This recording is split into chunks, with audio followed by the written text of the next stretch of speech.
السلام عليكم ورحمة الله وبركاته يا سنة أولى. أهلا بيكم في درس جديد من دروس نافذة اللغة العربية.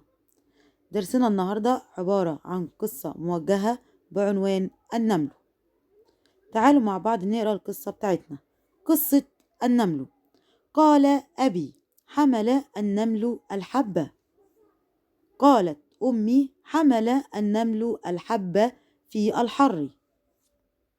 قال أبي: حمل النمل الرمل أيضا. قالت أمي: وحمل اللب. قالت أمي: أنا أحب النمل. قال أبي: أنا أحب النمل أيضا.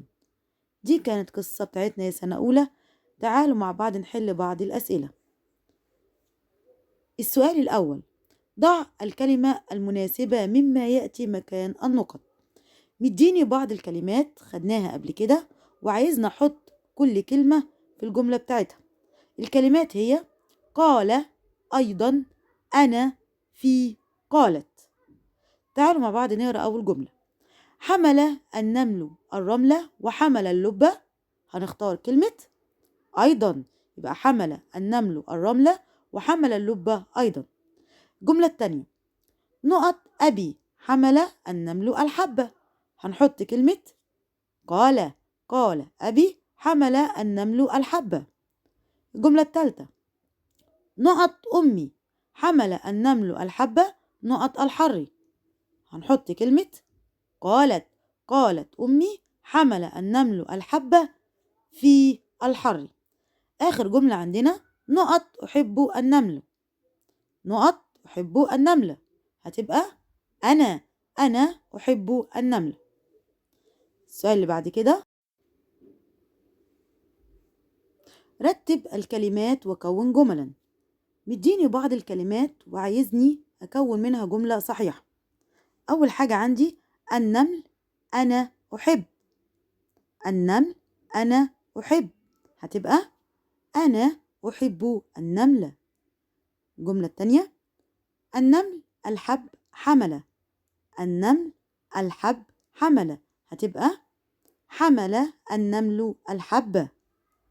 السؤال اللي بعد كده: حلل الكلمات إلى مقاطع صوتية. مديني بعض الكلمات وعايزنا نحلها المقاطع الصوتية. احنا قلنا قبل كده اما اجي احلل المقاطع الصوتية الساكن مع اللي قبله مقطع والمد مع الممدود مقطع. أول كلمة عندي كلمة نمل. اما اجي احلها المقاطع الصوتية النون مع الميم ساكن مع اللي قبله، اللام لوحدها نمل. كلمة أبي.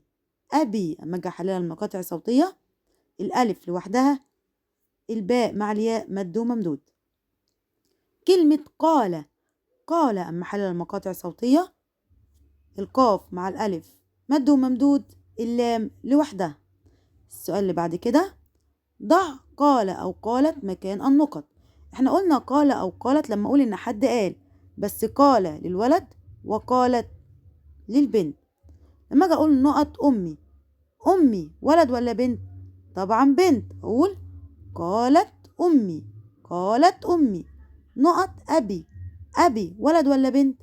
طبعا ولد، فبحط له قال. قال أبي. وده كان درسنا النهاردة مع بعض يا سنة أولى، ونلتقي إن شاء الله الحصة القادمة. والسلام عليكم ورحمة الله وبركاته.